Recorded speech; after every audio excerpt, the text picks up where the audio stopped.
That was my scary happy human face. Good morning, everybody. It is Friday. Happy Friday. And today we're doing a live tag. So welcome. My name is Margaret Pinard. You're on my channel, and that means you're part of BookTube. So welcome. And what is this tag we're going to be doing? I say it's a special edition because it jumped to the front of the queue. If you don't know me, I'm a historical fiction and fantasy writer. I've got a few books out, but the most exciting thing that relates to this tag is that I've got a few short stories out recently. And one of them was placed in a new book out called Half Human Heroes. This is an anthology edited by Jeremy Fee, and he has also given us an original book tag to follow up with the anthology. So it released on Monday, I believe, and now it's Friday. So I'm not too late. Usually I take months to do book tags. But this, I thought it would reward the swift. So here we go. Let me pop in Jeremy's video. He is a great booktuber who y'all should follow. We started at about the same time. And he writes mainly science fiction and horror kind of stories and reads a lot of books.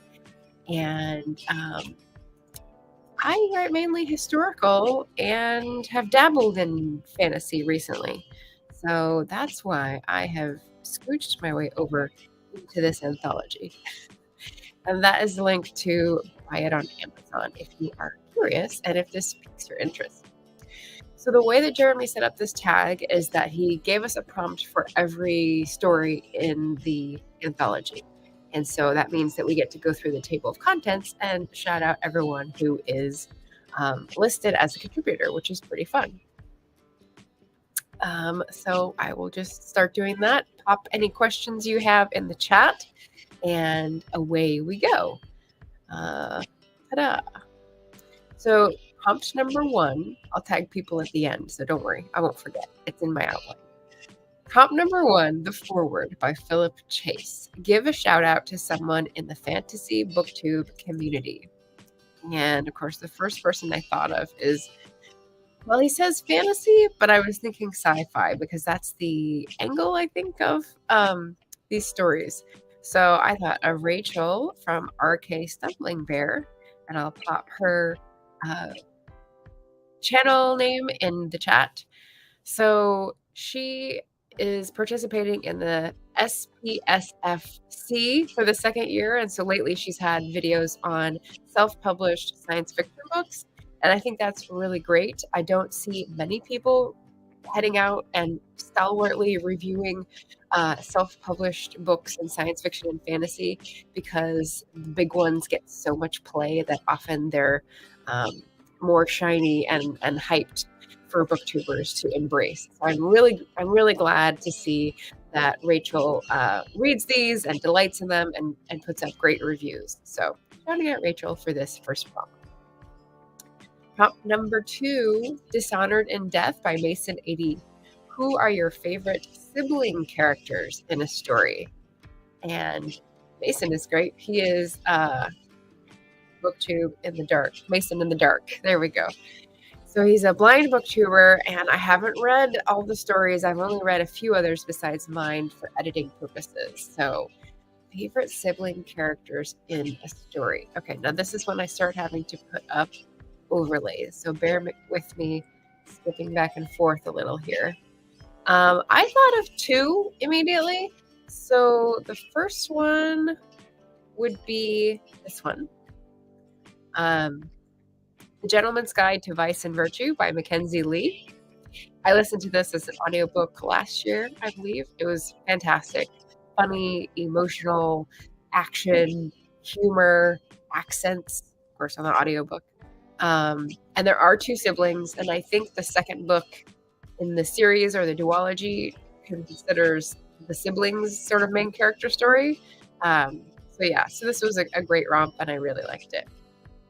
The other one I thought of when I thought of siblings was the classic anyone agrees with me here.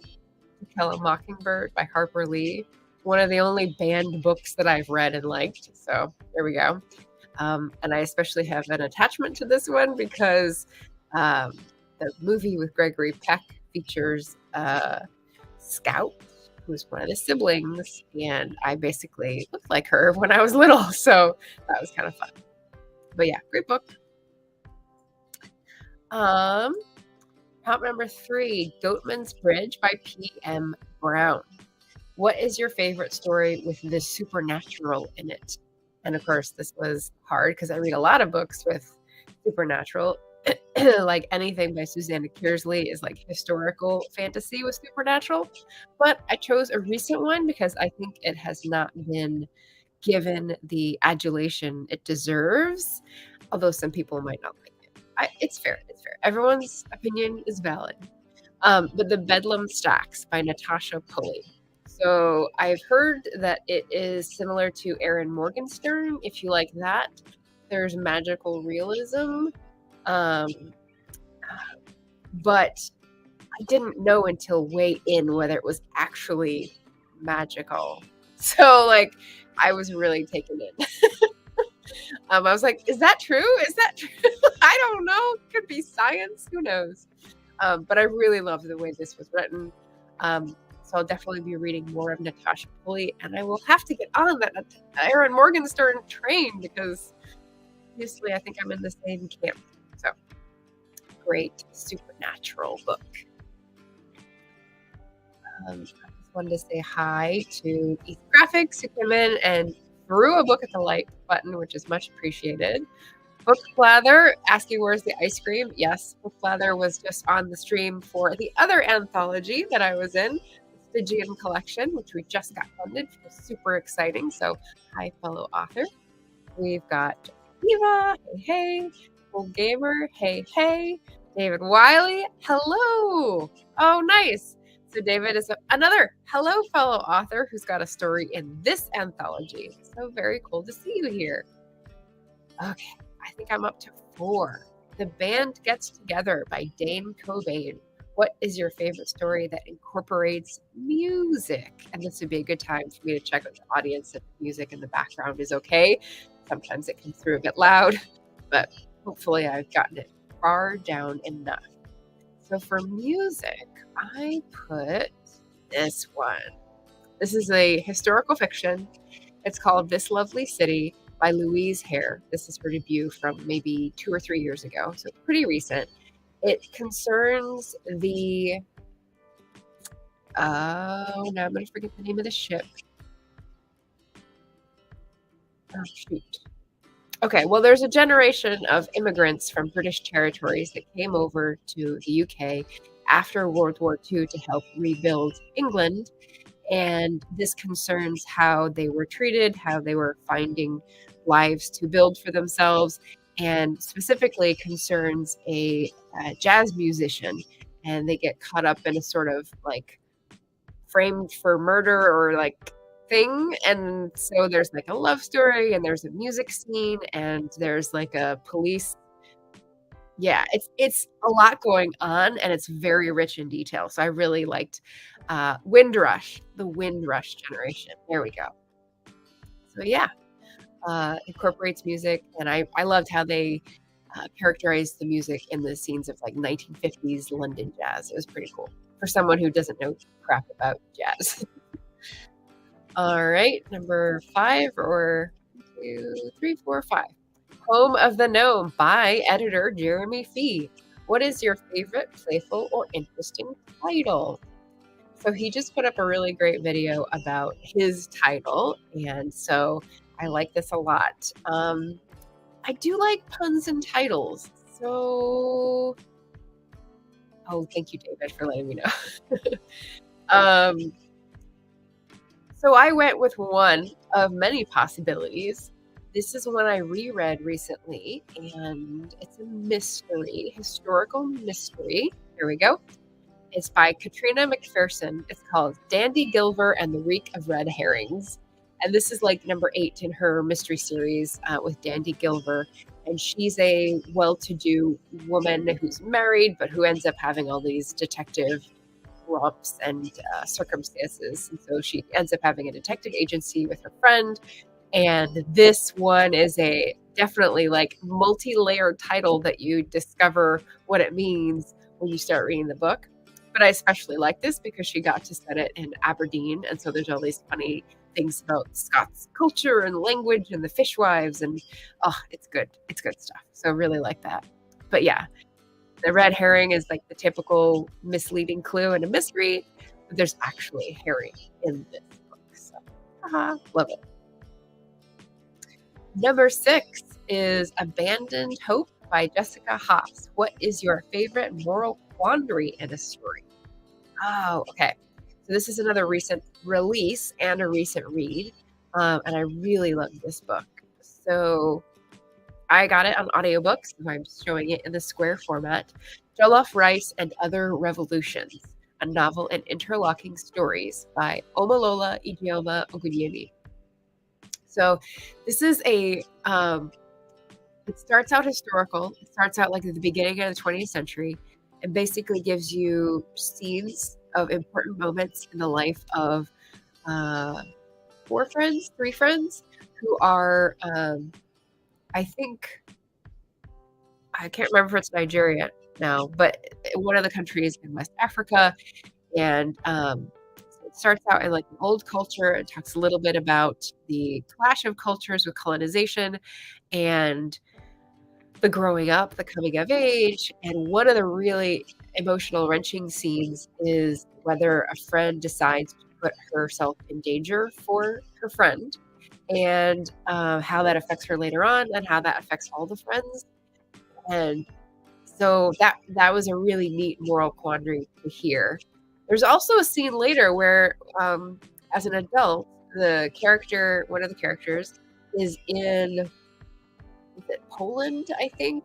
And so as a woman of color in Poland, you stick out. So she's attracting some strange attention. She comes to have this interaction with a guy who looks a little sketchy, who's an American, and you don't know how to judge him, right? Judging people by appearances. She's a woman of color. She obviously knows that you shouldn't judge people by appearances because she's been on the other end of that living in America. But what happens in Poland is like I was completely taken in, and like the moral upside of that was pretty shocking. So I really liked this. I thought this was beautifully written and read. So 3 votes for Jollof Rice. Excuse the allergies. We're still working through which medication to take. All right, number 7, Amaranthine Amphitheater by Liam Q.D. Hall, which is Liam's Lyceum, the channel. Who is your favorite immortal character? Okay, so I went 2 ways with this one. I couldn't resist. So the first one that came up had immortal in the title, and it's not fiction. It's a great nonfiction journalistic take on the situation of how we started doing cancer research and the injustice behind it. So if you're listening and you can't see the title yet, have you guessed what the book is? It's The Immortal Life of Henrietta Lacks by Rebecca Skloot. I read this like over a decade ago when I was still living in DC, and it starts at Johns Hopkins where I was attending school, and I could like imagine a lot of the things that were going on. I think in the 40s or 50s or 60s, doing this research and how conditions were, and it really was affecting. So why I say, and why the book title says that it's the immortal life, is because they use this one woman's cells for cancer research, and they've multiplied to use every time since then. It's still her genetic material that is used for testing cells for research for this one type, and they're called HeLa cells, which stands for Henrietta Lacks. And without her consent, it was done. So that's why there's a whole thing about the beginning. A really good book. The other direction I went with immortal character was a little spicier. So if you know, Charlotte Kenyon is my gal for a spicy romance. I read this, I think it was my first one of hers, Fantasy Lover, so it has a special place in my heart. This is a string. It's a series of books where, the men are immortal and they're like called out of time as gods or whatever, and they come to satisfy the desires of some woman. So it's obviously dream fulfillment for the women reading these romances. I like this one. Because the men are also tender and they get over themselves, and it's beautiful. So what's not to love? Let me catch up on the chat. Oh, Shannon's here. Hi. Shannon, also an author. Hello, fellow author, for this tag. Lovely. I think I'm just coming up on yours. Nope. Yes. Number 7. I think it's 7. Lies of the Sunstone and the Hybrid Prince by S.T. Huston. Good timing. Who is your favorite thief character or story with a heist in it? All right. So for this one, I got an answer that y'all might recognize if you're science fiction fantasy folk. So Scott Lynch's first in the series, The Lies of Loch Lamora. And I read this a while ago, like 6 years ago, maybe. And so I remember it was long. I remember it starts out really funny and sort of like Dickensian. There's a little kid who's a spy. And then you go through his life and what he signs on to and the people he's close with. And then like the big old plot in this fantasy country and how evil things are. And then like the magic, and it gets really deep. It's kind of like a big, this is heavier than I thought the deeper you get in. And I really liked it. I thought it was very entertaining. But yeah, the Dickensian part is because Loch Lamora starts off thieving for his livelihood at the beginning because of his social position in the town. And that comes in handy later. I love it. So, and because S.D. Huston is here and we're talking about her story, look what I'm wearing. I am part of the Authortube Writing Conference duo. I mistakenly got a 2022 shirt this year. Don't know how. I thought I followed the instructions. But I do like the fit and I do like the color. So, hey, win-win. But if you would like to support the Authortube Writing Conference with buying merch or donating to our Ko-fi, you can pop the link in, or you can visit authortubewritingconference.com. That's going to be going on June 23rd, 24th, 25th, next month. And we're going to have tons of seminars and panels and sessions for good information for AuthorTubers. So this is a very good fit. If you are interested in AuthorTube anthologies and want to submit, you may want to attend this conference. So head on down to authortubewritingconference.com. We've got all our speakers up on the schedule. We've got all our volunteers confirmed for moderating the chat sessions, and feeling raring to go, right? Number 8, I believe, Red Eyes by Couple Joseph Karp, which is a couple books. Kaupel, so I always mispronounce it. What is your favorite story with an adventuring party or found family in it? And Jeremy Fee likes to use Star Wars for all of his answers. He's done whole tags where every answer comes from Star Wars. Look him up if you don't believe me. And I kind of tend to do the same with Lord of the Rings. But I resisted for this one. And I found another one that applies, which is another series, but shorter. Oh, where is it? Did I not upload it?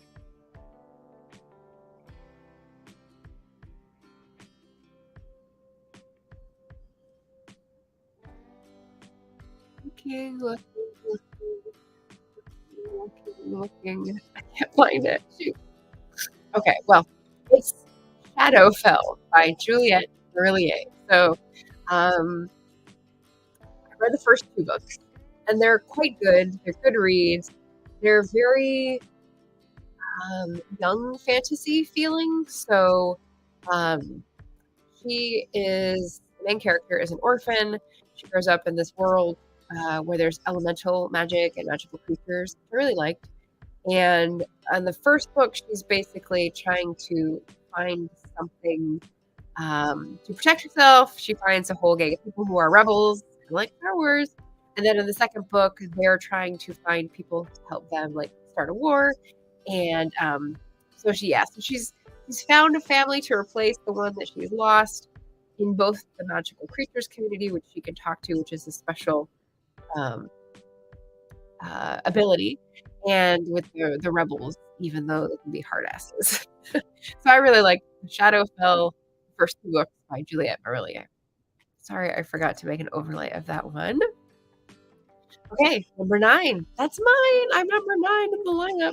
More or Less Human. What is your favorite story with a surprise twist or reveal in it? All right. So I have a duology for this one. Get out of the way for this and let you gaze on the beauty of these covers. So I don't know if anyone in the comments will have read this, but this is like pretty new. It's been around for maybe 5 years. Strange the Dreamer. And then the second book in the duology, Views of Nightmares, by Laini Taylor. She is a Portland author, a very, very successful one. And these are the types of books that get covers redone over and over and over because everyone wants the special edition. So her sales are still going, folks. But I read her first series, Daughter of Smoke and Bone, very successful as well. And then Strange the Dreamer. Here's the premise. This is why I won't tell you the twist, obviously, but the premise is that they're in a world where this place is like a legend and people don't think it exists anymore because no one's been there in over a century. Then this guy has this weird feeling like he really wants to see it, and he sticks out. He doesn't fit in. He's an academic. He spends all his time in the library. He's poor. He doesn't get to be a scholar, right? So that's his dream, and he can't get it. Until he's brave. One day, people come to town looking for someone to make a journey to this imaginary place, and he's like, I want to go. So he ends up going, all these adventures. And yeah, it's the magic in this is so cool, and the world building is so good, and the emotional ties that are forged and then like tested, and it's so good. It's so good. So definitely recommend. I've recommended all these books. Well, let me catch up with the chat. We've gotten a little runaway with the chat here. Both have the word lies in the name. Yes. Oh, nice. Hi, Lauren. Hi, fellow author. Just ordered my ebook copy of the anthology and smashed the like button. Well done. Nicole's Bookish Nook is here. Hello, hello. Yay. Jeremy is so nice, and I love his channel too. Yes. What kind of mug is that? I must have taken a sip. It says Butter Cloud Bakery and Cafe. It's just a mug I got being a tourist down in Southern Oregon. So thanks for asking. And Inga York, hello everyone. Yeah, welcome. Nice to see people here. All right, so number 10, almost done. The Defense of Vergond by David Wiley. What is your favorite battle in a story? This feels very epic to me. So when I heard battle, because I'm in the middle of a readathon, I thought of the May of the Moderns battle. So, I mean, there's Irish Civil War stuff that I just read. But last year is actually the battle that has stuck in my head the best. And that is from this book.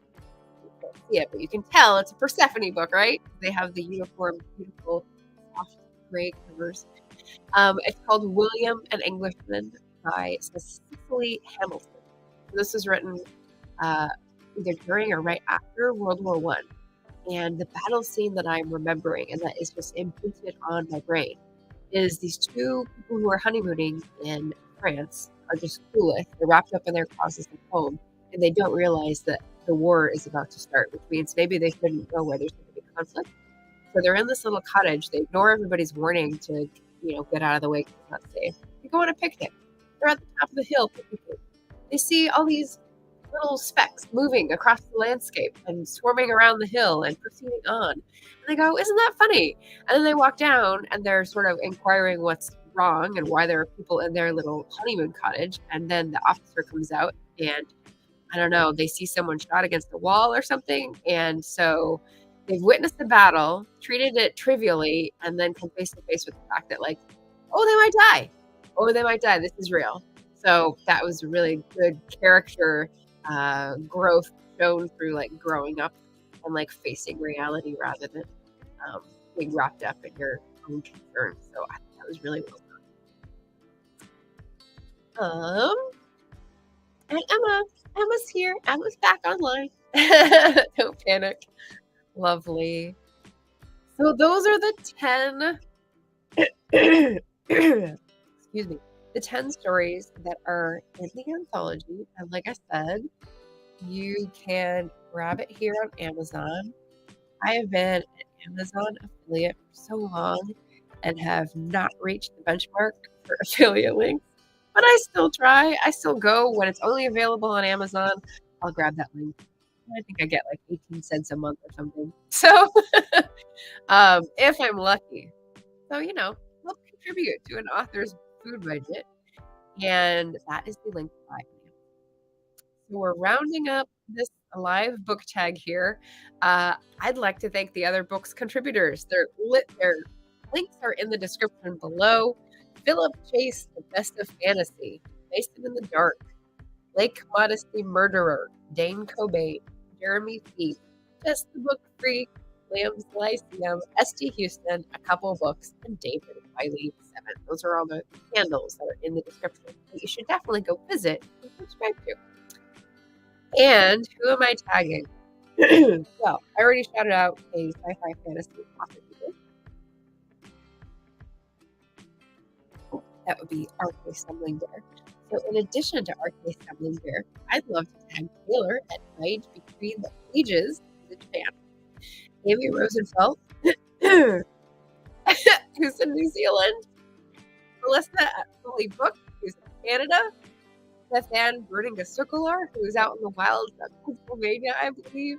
Olivia's Catastrophe, Olivia Savannah, and Amy at Star Reads. Will do a beautiful job of reviewing books and bring a lot of great energy to these books. So yeah, and speaking of Amy at A Star Reads, she is another lovely booktuber. I will be on her channel later today, 5 p.m. Pacific, so it's 9 a.m. now. It's in 8 hours, apparently, approximately. I will be on Amy's channel doing reading sprints for May of Modern. So if you're interested in participating in the readathon, the BookTube side of my channel, feel free to join us. That is the link right here in the chat. I think we'll probably be going for like 2 hours and have a little chat in between. I know she's reading Steinbeck, I believe, and I'm reading one of these, probably The Underdogs. I did that. This is the buddy read that I'm doing Greg at another Bibliophile Reads on Sunday. So look for that event soon. It's about the Mexican Revolution, which I know nothing about, but having grown up in California, right next door. So yeah, lots going on. So join us for the sprint later today if you can. And buy that anthology if you feel like you need a good source of short stories for the near term. And yeah, read some modern books, read some vintage classics, read some TBR veterans, because they're getting lonely on your shelf. They're growing whiskers. So yeah, that is it for me today. I hope to see you again soon. Happy reading. Bookmark the Authortube writing conference for next month so that you have some time on your schedule to watch them live and ask questions of all the industry experts that we've got. And I think that will do me for this live book tag. Thank you everyone watching. And maybe you can tell me what your favorite non-human. How did I put it? Which is the best non-human? That's how I put it. So I put this poll in the live chat, and 78% elf. Here we go. All right, well done. Elf wins over cave troll and alien. Sorry, Jeremy. Yeah, that was fun. But anyway, I'll see you in the comments. I'll see you in the chat later Have a wonderful weekend, everybody. Happy reading and take care of yourself.